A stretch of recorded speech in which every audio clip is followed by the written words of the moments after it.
As in me niko na stress, but you know what, at least mimi nimepoteza tu pepa 3. Mimi sinaga stress na hizi vitu, but soup ndo sasa. Soup hapo kwa soup ndo nakoga na stress sana. Hizi filings zinaleta ma complications vibaya. Akiheri wewe kai, mimi nimepoteza mingi shit hadi sijui nianze wapi. Yaani unauma hadi 03. Kuni nanyo utawa masomo. Kudance tu ndo unajua. Hauonagi yani azini unauma hadi 03. Wewe in fact wewe anza tu kukopi juu hii haiwezi, ama tu ungeenda ufanye nini teaching. This is not your course. This is mimi nakwambia tu kweli, you cannot continue with this life. Mbona upate hii?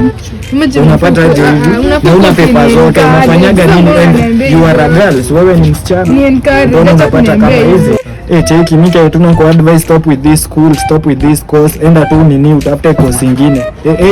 Sasa ujoin Illuminati. Ukumbe uko na ngapi? Acha hizo. Unajua kwanza uende ufaweka alafu ukapoteza zote. Aje sasa. Sini wewe ulikuwa ufaweka hizo manini kwa faili yako zote alafu ukapoteza. Na usema tu utajiweka zote. Bwana sasa. Niko na 5 hapa tunasikiza. Sisi ni hapo umeka pepa zako then unaniambia mimi niko nazo. Hebu jitafutishe. Mimi I don't have your papers.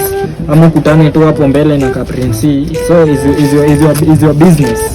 Stop meddling with sasa masoup. Sasa unaniambia nifaa uweke zote vizuri tu. Sasa unaona unapoteza na juu zako zilikuwa soup. Sasa ni kama hata kama ulienda ukachoma ukasha jiko. Acha hiki, kuna jiko yenu ilipotea. Jiko aje na unaona masoup. Wewe jamaa, kuna kitu kingine ya kuweka tu hapa kwa akili. Unaona tu ongelee soup hadi nimekuachezea exam zenu, endeni mfanye.